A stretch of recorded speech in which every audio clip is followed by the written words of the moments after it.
Hello everyone शुभ षष्ठी। तो परिवा देखिए तो आपण मैंने जानीपे आज कौन हम चलतु आज टे बनइबा पोई डंक राई।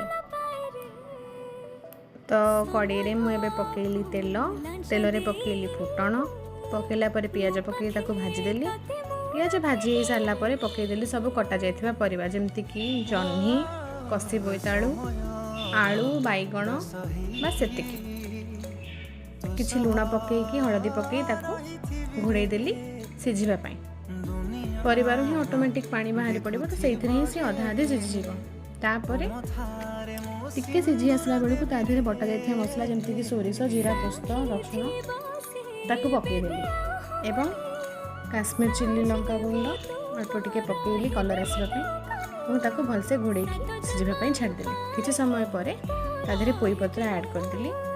देखु केते जल्दी आमर रेडी हो गला पोई डंक राई।